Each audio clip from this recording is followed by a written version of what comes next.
ओम शांति। ओम शांति। ओम शांति। बाबा हमेशा क्या कहता है, विघ्न एक खेल है, पेपर टाइगर है, लेकिन हम उसे डर कर, है ना, उसको बड़ा बना देते हैं। जैसे कि कागज का शेर अपने आप को समझने लगता है असली शेर है, ये हम बना देते हैं, वो है नहीं। कोई भी विघ्न आता है तो कैसे हम फंस जाते हैं, तो बाबा उससे निकालने का कुछ विधि बताता है क्या है। हम जो भी कर रहे हैं, राजयोग जो है, राजयोग में जितनी शक्ति, 8 शक्तियाँ मिल रही हैं, वो 8 शक्तियाँ किस चीज़ के लिए? हम जीवन जीने के लिए जो चीज़ हमको चाहिए, जो शक्ति गुण चाहिए, वो सारा बाबा अभी हमें भर रहा है हमारे अंदर, है ना। मुख्य पुरुषार्थ है कि अपनी बुद्धि को दिव्य और पावरफुल बनाना है, सबसे मेन पुरुषार्थ। बुद्धि दिव्य हो जाएगा, यानी उसमें आसुरी मनुष्यों वाला अवगुण नहीं बचेगा, तो हम कोई भी विघ्न से जीत पाएंगे। मन को शुद्ध बनाना, बार बार तीसरे नेत्र से देखने का अभ्यास करना। तीसरा नेत्र अर्थात आत्मिक स्वरूप में स्थित होकर, क्योंकि देह भान में जो भी हम कर्म कर रहे हैं वो कर्म विकर्म हो रहा है ना। इसीलिए कलयुग में हम जो भी कर्म करते हैं विकर्म, क्योंकि कलयुग में हर कर्म हम देह भान में कर रहे हैं। लेकिन संगम युग में हम कर्म भगवान को जानते, अपने स्वरूप को पहचानते हुए कर रहे हैं। श्रेष्ठ क्या है, अच्छा क्या है, बुरा क्या है, ये जान समझ कर रहे हैं। तो अब हर कर्म सोच समझ कर, यानी श्रेष्ठ कर्म कर रहे हैं। तो अपने आप को देह समझ कर नहीं, आप अपने आप को आत्मा समझ कर, आदि मध्य अंत सोच कर बेहद की दृष्टि रखने का अभ्यास। कोई भी कर्म करते हुए अभी बस कर लिए, अभी मेरा फायदा, अभी मेरे मन को सुकून मिल गया, ऐसा हम सोचते हैं।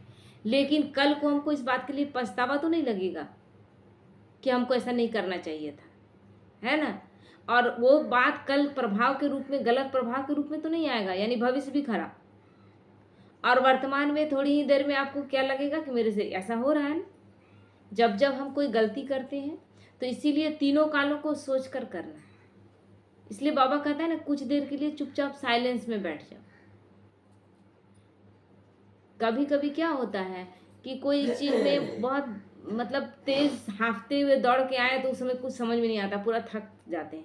लेकिन अगर चुपचाप बैठ जाते हैं, थोड़ी देर में सांस नॉर्मल हो जाता है, होता है ना। सांस जब नॉर्मल हो जाता है तो उस समय स्थिर होकर कोई चीज़ सोचते हैं तो अच्छे से सोचते हैं। गुस्से में हमेशा देखिएगा कि सांस तेज चलने लगता है, और सांस तेज चलने लगता है तो आपका सोचने समझने का शक्ति सही अवस्था में नहीं, उस समय प्रेशराइज हो गए, आप नॉर्मल है ही नहीं। जब नॉर्मल नहीं है तो नॉर्मल डिसीजन कैसे लेंगे।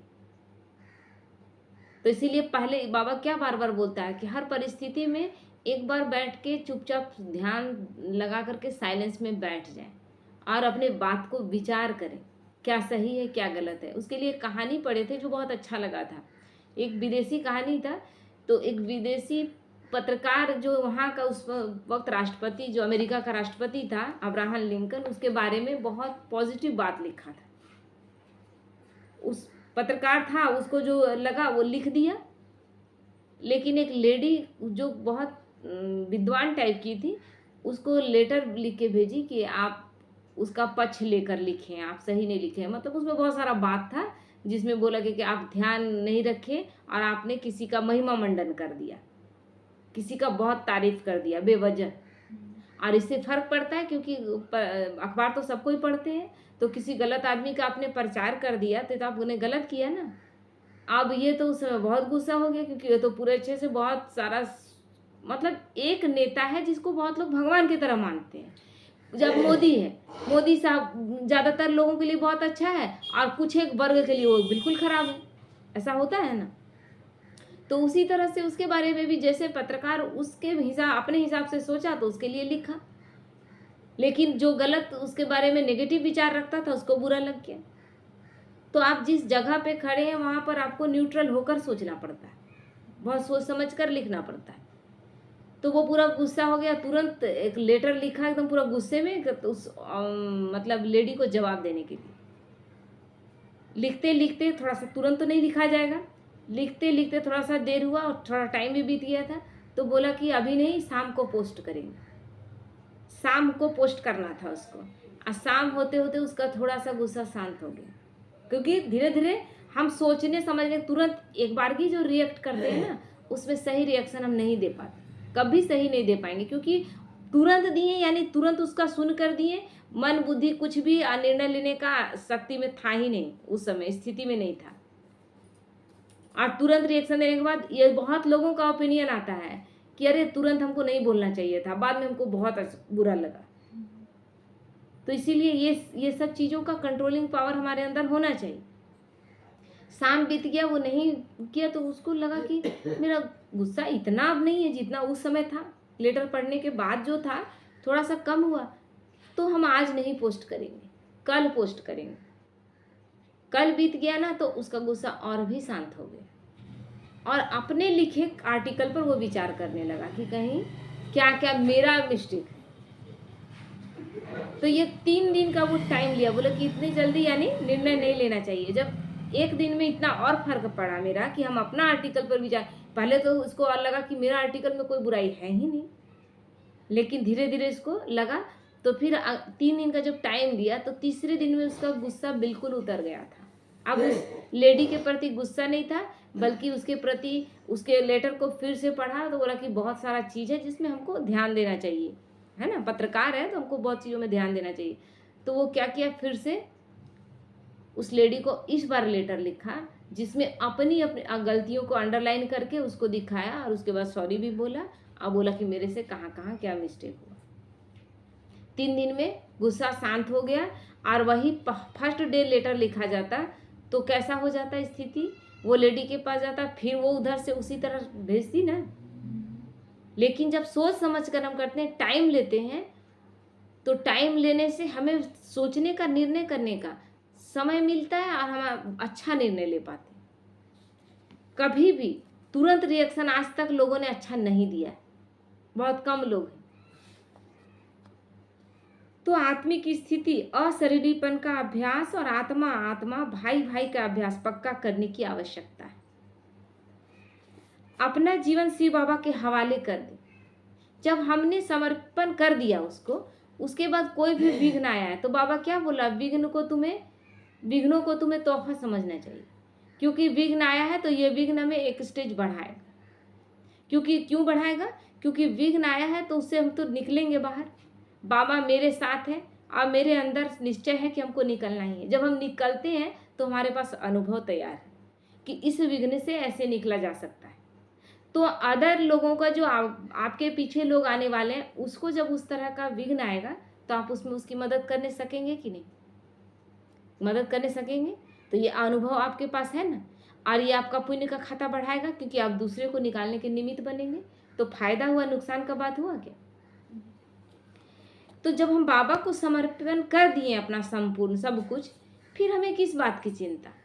हमने समर्पण दिल से नहीं किया है तो हमारे चेहरे में खुशी नहीं रहता। हमने दिल से समर्पण नहीं किया है। हम वही भक्ति मार्ग वाला कहते हैं ना, तेरा तुझको अर्पण क्या लागे मेरा, खाली बस गा रहे हैं, कुछ अर्पण किए ही नहीं है। अर्पण करते तो इतनी लड़ाइयाँ क्यों छिड़ी रहती हर घर में? तो शिव बाबा की आवाज़ कान में गूंजेगी, बच्चे मैं भी तुम्हारा हूँ। जब हम बोलते हैं कि बाबा सब मेरा सब कुछ तुम्हारा है, तो वो भी उधर से कहता है कि मैं तो तुम्हारा ही हूँ। सर्व समर्पण के लिए स्वयं को बाह्य जगत की इच्छाओं तथा प्राप्तियों से हदों से मुक्त रखना अति आवश्यक है। हद की सारी इच्छाओं से। अब मन लगता है क्या? जब हमें जीवन का सबसे बड़ा चीज मिल गया, उसके बाद छोटी छोटी चीजों का प्राप्ति का कौन चाहेगा? तो बेहद का वैराग्य और संतोष का धन ही हमें संपन्न बनाता है, बेहद में ले जाता है, और क्लियर मन तथा बुद्धि का योग एक बात से लगा रहता है। जब समर्पण बुद्धि, संतोष रहेगा, कोई इच्छा हमारे अंदर अभी भी है और उससे असंतुष्ट है, तो बाबा से योग नहीं लगेगा। क्लियर बुद्धि का लाइन जो है ना, वो क्लियर नहीं है, बीच में एक इच्छा है। तो जैसे लाइन क्या है, मान लीजिए कि कहीं कहीं घर में प्रॉब्लम आता है ना, कि किसी एरिया में आपका लाइन, वायरिंग में लाइन नहीं जा रहा है, तो क्या उसका वजह बताता है कि कहीं ना कहीं रुक रहा है ना, कहीं ना कहीं पास नहीं हो रहा है करंट, तो उसका कोई बाधा है, फिर उसको वो ठीक करता है, फिर कनेक्शन जोड़ता है, तब होता है। तो हमारे साथ भी ऐसा ही है, कोई ना कोई बाधा अंदर है, कोई ना कोई विचार परेशान कर रहा है, कोई इच्छा परेशान कर रहा है, कोई बात के लिए असंतुष्टता है, तो भगवान का फीलिंग नहीं आएगा, उनके कनेक्शन का फीलिंग नहीं आएगा। तो इसके लिए विशेष ध्यान रखने की बात यह है कि यदि खुद सारा दिन व्यर्थ में लगे हैं तो समस्याओं से मुक्त कैसे रह सकते हैं भला। दिन रात व्यर्थ और नेगेटिव चल रहा है आपका, तो कैसे क्योंकि व्यर्थ और नेगेटिव तो हम समस्याओं का कारण। दिन भर अगर आप आत्मिक स्वरूप में रहते हैं तो कोई विघ्न आएगा ही नहीं। व्यर्थ और नेगेटिव है तो विघ्न आया, क्योंकि भगवान आपको दिखाया कि आज दिन भर आपकी स्थिति पावरफुल नहीं थी, तो विघ्न आता है और विघ्न हमें बताता है। इसलिए व्यर्थ के विस्तार को आज से ही पूर्णतः बिंदु लगाने की दृढ़ संकल्प करके स्वयं बदलने का निश्चय करना है। साथ ही साथ यह समझें कि सरल चित्त हल्के रहने से समस्याएं हल्की पड़ जाती हैं। जो सरल लोग होते हैं उसके जीवन में समस्याएं कम होती है, जो तुरंत मोल्ड हो जाते हैं, किसी की बात को एक्सेप्ट कर लेते हैं, कोई कुछ बोला उसको सहन कर लेते हैं या संभाल लेते हैं, ये सरल लोगों का काम है। जो लोग टाइट है थोड़ा सा ना, तो बाबा क्या कहता है, वो टाइट लोग मतलब अकड़े हुए हैं, वो नहीं एक्सेप्ट कर पाते कोई बात को, तो कोई भी बात उनको तुरंत बर्दाश्त नहीं होगा और कितने दिनों तक कोई बात को पकड़े रहेंगे। इसलिए उसमें फ़ायदा किसका है, आपका नुकसान है, फ़ायदा तो है नहीं। तो बाबा इसलिए कहता है सरल चित्त रहे। ऊंची मन स्थिति में रहने से परिस्थितियां छोटी हो जाती है। मेरी स्थिति सोचने की शक्ति, नहीं कहते हैं कोई बात पे किसी पे गुस्सा आता है तो बोलते हैं तुम्हारा सोच कितना छोटा है। छोटा सोच क्यों कहते हैं, क्योंकि सोच से ही छोटा और बड़ा हमें। अगर अच्छा सोच रहे हैं तो ऊंची सोच है, बुरा सोच रहे हैं तो छोटी सोच। तो अगर ऊंचा सोच मेरा है तो परिस्थितियां छोटी पड़ जाती, क्योंकि हम भगवान को सबसे बड़ा मानते। भगवान मेरे साथ है, उससे बड़ा परिस्थितियां नहीं है, उससे बड़ा कोई लोग नहीं है और उससे बड़ा कोई विघ्न हो ही नहीं सकता। कभी कभी प्रकृति और अन्य आत्माओं के नकारात्मक वाइब्रेशन न चाहते हुए भी मन में नकारात्मक विचार उत्पन्न कर देते। स्थिति ऐसा है ना कि कितने लोगों का, आप सोचिए कि एक घटना घटता है, कभी सोचते हैं एक घटना कोलकाता में घटा, ठीक ना, कितना दूर है, लेकिन कोई कुछ कर नहीं सकता है, लेकिन इतने लोगों का वाइब्रेशन खराब है ना, खराब ही है ना, कितना उसके साथ खराब। वो लोग कितने दुष्ट थे, सबका नेगेटिव वाइब्रेशन क्या है, कितना नेगेटिव वाइब्रेशन चल रहा है, वो हमें प्रभावित नहीं करता है, बहुत प्रभावित करता है। तुरंत ज्ञान में आए थे ना, तो उस समय सुशांत सिंह राजपूत का हुआ था, तो मन में बहुत संकल्प चल रहा था, क्योंकि जानते ही नहीं थे कि कोई और आदमी के लिए इतना मन में संकल्प चल सकता है, लेकिन नया नया थे और अभी योग का पकड़ कुछ भी बिल्कुल ना के बराबर था, क्योंकि एकदम नया थे। उस समय 2-3 दिन तक तो रात में नींद ही नहीं आता था, है ना, बार बार चेहरा सामने आ जाता था और केवल इतना ही लगता था, मतलब एक गलत चीज़ क्या चल रहा था कि कितना चीज़ बॉलीवुड के अंदर होता है लेकिन पता नहीं चलता है। कितने लोगों की हत्या चुपचाप हो जाती है और आदमी स्वीकार कर लेता है, और वहाँ ना पुलिस काम करता है ना कुछ, मतलब क्या स्थिति है वहाँ। ज्ञान उतना अच्छा से था नहीं, अब समझ में आता है ना कि जो कुछ भी हो रहा है सब हमारे कर्मों का हिसाब किताब, जो हम जैसा दे कर आए। आज एक लड़की के साथ गलत हुआ तो हम कहेंगे कि गलत, लेकिन ये बाबा क्या कहता है, कर्मों का हिसाब किताब ऐसा है कि भोपाल में जब गैस त्रासदी हुआ था ना, गैस का खोल दिया गया था केवल चेकिंग करने के लिए कि ये गैस कितना जहरीला है, रात में चेकिंग करने के लिए। और उस समय जितने लोग, उस एरिया के जितने लोग थे ना, सोए हुए थे, अपने पत्नी बच्चों के साथ आराम से घर में सोए हैं, और सोए सोए सब शरीर छोड़ दिए। वो गैस इतना पावरफुल था, विदेशी कंपनी था, अमेरिकन कंपनी था, केवल जांच करने के लिए कि इसमें कितने लोगों की जान जा सकती है, क्योंकि ये लोग तो काम ही ऐसा करते। तो उस समय बहुत लोगों का संकल्प चला कि इन आत्माओं का क्या दोष था कि इतने लोग मर गए। सोए, मतलब दम घुट गया सबका, घर के अंदर सोए हैं, गैस घुस गया, इतना जहरीला गैस था कि सबका दम घुट गया, सोए सोए बहुत लोग मरे उसमें। तब बाबा का क्या जवाब था, क्योंकि बहुत लोगों का सवाल उठा, तो बाबा बोला कि जैसे पहले क्या होता था कि बहुत सेना, मतलब एक दूसरे राज्य पर जब हमला करते थे सेना के लोग, तो क्या करते थे कि सेना का आदमी सब, अभी उस समय लड़ाई नहीं छिड़ा हुआ है, सोए हुए हैं, रात में शिविर में सब अपने अपने जगह पर सोए हुए हैं, तो दिन की लड़ाई में तो उन लोगों से सकेंगे नहीं, तो रात में क्या करो, शिविर में ही आग लगा दो। अब सब तो रात दिन भर लड़ा हुआ था, दिन भर लड़ा हुआ थका हुआ सब आराम से सोया है और पूरा शिविर में आग लगा दिए और सेना का सेना पूरा जलकर मर गया। तो जब ऐसे लोगों का जब हिसाब किताब क्लियर होगा तो ऐसे ही एक साथ क्लियर हो जाएगा। तो जिन लोगों ने जैसा जैसा कर्म किया है ना उसके हिसाब किताब से उसको मिल रहा है। हम सोच रहे हैं कि उसके साथ गलत हुआ,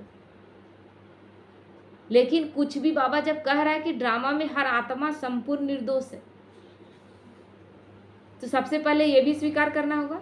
दूसरी बात, क्या लोगों की आंखें अब भी नहीं खुलती कि आज भी हम कह रहे हैं कि विकार सृष्टि को चलाने के लिए बहुत ज़रूरी है। यही विकार सृष्टि को इतना त्रासदी में ले जा रहा है, इतना तकलीफ दे रहा है किसी को। कैसे ये विकार अच्छा हो सकता है सृष्टि को ले चलने के लिए? कैसे सृष्टि को चलाने के लिए ये विकार जरूरी हो सकता है जो सारी सृष्टि को इतना भयंकर तकलीफ में डाल रहा है? ये भी आँख खोलेगा कि नहीं खोलेगा? जिन लोगों के परिवार के ऐसे सदस्य चले जाएंगे, इस स्थिति में जाएंगे, एक काम विकार के वजह से इस तरह खराब कंडीशन में शरीर छोड़ेंगे, उस परिवार के लोगों को विकार अच्छा लगेगा? उनके जीवन के तकलीफ जीवन भर वो भूल नहीं पाएंगे। जब जब इस तरह का सिचुएशन आएगा तो तब अपने बच्चे का याद आएगा कि मेरी बच्ची के साथ ये हुआ।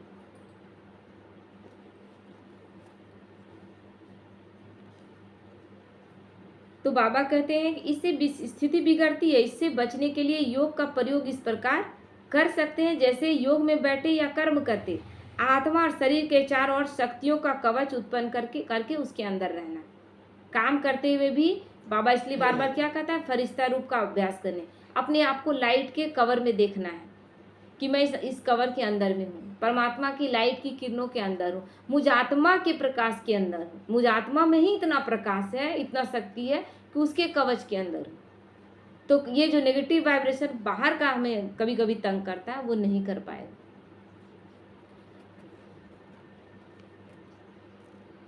तो इससे स्वयं की सेफ्टी होती है तथा बाबा कहते हैं इससे स्वयं की सेफ्टी होती है तथा अन्य को शक्तियों का सहयोग दे सकते हैं।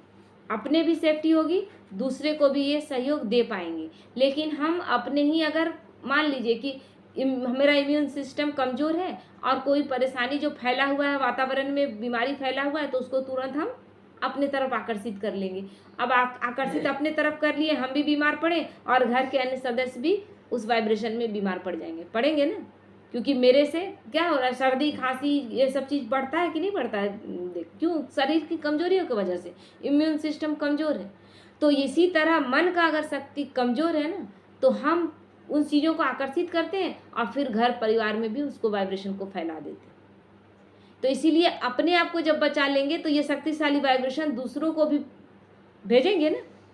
हम जहाँ ब्राह्मण आत्माएं रहेंगे, सुरक्षा कवच के साथ रहेंगे, तो उस पूरा एरिया का वातावरण हम शुद्ध और पवित्र रख सकते। इसीलिए जो हो गया ना उसको उसी समय भूल जाएं। जो भी घटना घटा है उसके लिए उस आत्मा के लिए दुआ करें कि उस आत्मा को शांति मिले और अब उसको जो नया शरीर मिले वो अच्छा मिले और वो सारा सुख दे, और जब नए जन्म में आए तो भगवान का ज्ञान उसको जरूर मिले। ये वाइब्रेशन उस आत्मा को देना है। उसके लिए दुखी परेशान नहीं होना है, क्योंकि दुखी परेशान होने का मतलब उसको और दुख देना। उसके ऑलरेडी उसके परिवार दुखी हैं और देश से पूरे विश्व से आत्माएं सब दुखी हैं, तो उस आत्मा को कितना और झेलने के लिए, वो एक तो झेल कर गई है और उसके बाद और कितना वो झेलेगी। ये अच्छा रहेगा क्या? उसके लिए अच्छा वाइब्रेशन क्रिएट करना है। और जिन आत्माओं ने ऐसा किया उन्हें शुभ भावना शुभ कामना देना है ताकि वो दोबारा ऐसी गलती नहीं करें, और उनके साथ जो भी पिछले जन्मों में हुआ था उसके लिए भी हम सब आत्माओं का क्या कर्तव्य है कि उसको माफ़ भी करें और माफ़ी भी सब उस आत्मा की तरफ से माफ़ी मांग लें। तो वाइब्रेशन इस कवच पर शक्ति चक्र पर टकरा कर खत्म हो जाते हैं। एक सुरक्षा कवच बना लेंगे ना, तो कवच में क्या है, कछुआ का दिखाते हैं ना, सारा काम करेगा उसके बाद कवच के अंदर हो जाएगा। अगर उसको किसी का भनक लगेगा कि कोई आ रहा है सामने से, तो तुरंत अपने कवच के अंदर है। अब उसको मारिएगा भी तो कवच इतना टाइट इतना हार्ड होता है कि उसको असर नहीं होगा। तो हम भी अपना जब वाइब्रेशन का कवच फैला लेंगे ना, तो कोई क्या कर रहा है, कोई कितना भी हमको गाली दे रहा है या गलत कर रहा है, हमको कोई फर्क नहीं पड़ेगा। और किसी के सोच कितने नेगेटिव चल रहे हैं उसका भी असर मेरे ऊपर नहीं पड़ेगा।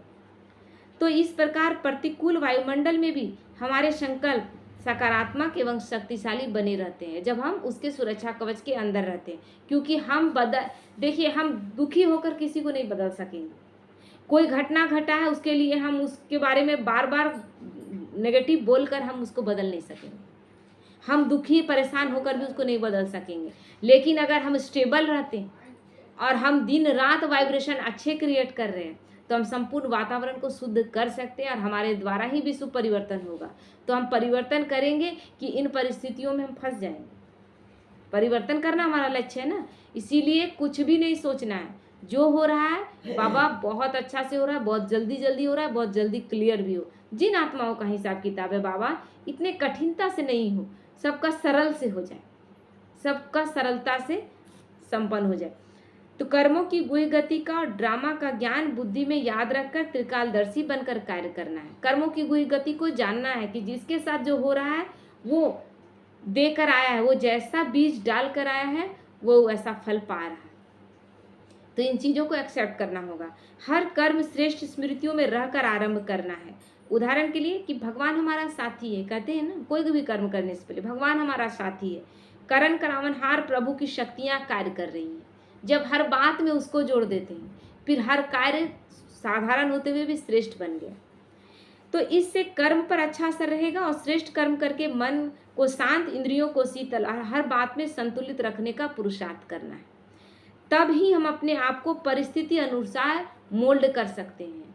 क्योंकि अभी ये स्थितियाँ जो दूर दूर में हो रही है ना, ये दूर दूर में हमें तैयार करने के लिए हो रही है। अभी हम कितना इस चीज़ को धीरे धीरे पहले से इतना शक्तिशाली हुए ना। पहले तो बर्दाश्त नहीं होता था। पहले जब मतलब ज्ञान नहीं था, उस समय शादी भी नहीं हुआ था, उस समय कोई ऐसा घटना घट जाता था तो कई दिनों तक मतलब केवल देखे भी नहीं, सुने भी नहीं, केवल अखबार में पढ़ें और पढ़ते ही लगता था कि ये दुनिया कितनी गंदी है। क्यों स्त्रियों को अपना रहने का मतलब कहीं चलने फिरने तक का दूसरे का हम डिपेंडेंसी हो गया है। मतलब हम बाहर निकले और हम सेफ नहीं हैं। क्यों हमारा जीवन हमारे हाथ में नहीं है? क्यों हमारे शरीर पर हमारा अधिकार नहीं है? ये सब दिमाग में चलता था। उस समय ज्ञान नहीं था और ये सब घटना घट जाता था तो एकदम विरक्ति लगता था कि क्यों स्त्री के रूप में जन्म लिए, कि कोई दूसरा हमारा तय करेगा भविष्य, और जब चाहेगा तय कर देगा, जब चाहेगा बिगाड़ देगा। तो ये उस समय था। लेकिन आज अपने आप को देखते हैं, चेक करते हैं, मतलब कई दिनों तक न ढंग से खा पी पाते थे और भगवान से बहुत गुस्सा रहते थे, बहुत ज़्यादा। और लगता था कोई ऐसा आए जिसको हम बता सकें कि ये सब गलत हो रहा है, ये सब ठीक करो। बहुत अंदर विद्रोह चलता था। लेकिन आज समझ में आता है कि अब बहुत चीज़ों को एक्सेप्ट करने लगे, बहुत चीज़ों को एक्सेप्ट करने लगे। ज्ञान में आने के बाद भी जो कमी कमजोरी थी, अब एक्सेप्ट बहुत चीज़ों को करने लगे। ज्ञान का गुहि गति समझ में आए तो हमें समझना भी है और दूसरों को समझाना भी है। कमज़ोर ना पड़ना है, ना दूसरे को कमज़ोर पड़ने देना है। अब हमारा जो हो रहा है ना, उसको बदलने में हमें सहयोगी बनना है। जो आत्माएं इतनी कमज़ोर हैं कि इतने गलत कर्म करने पर उतारू हो जाती हैं, उन सबको बदलने का कार्य भी हम ही करें, हमारे द्वारा ही होगा। तो जो भी हो रहा है, इसलिए बाबा क्या कहता है, तुम लोग आराम से सो कैसे जाते हो? तुम्हें पुकार सुनाई नहीं देती? कितने लोग पुकार रहे हैं, चीख पुकार उस लड़की की कितनी चीख पुकार रही होगी, कितना आत्मा कलप कलप कर इस दुनिया को छोड़ा होगा। तो हम कहाँ थे, किसको पुकारी होगी? वो तो भगवान को नहीं जाती, वो तो देवी देवताओं को पुकार रही थी। तो देवी देवताएं, हम सब चैतन्य देवी देवताएं तैयार हैं कि हम वो वाइब्रेशन कैच कर सके कि कोई तकलीफ में है। तो हमारी रिस्पॉन्सिबिलिटी बहुत बड़ी है कि ऐसी कोई घटना घटे ही नहीं। ठीक है, ओम शांति।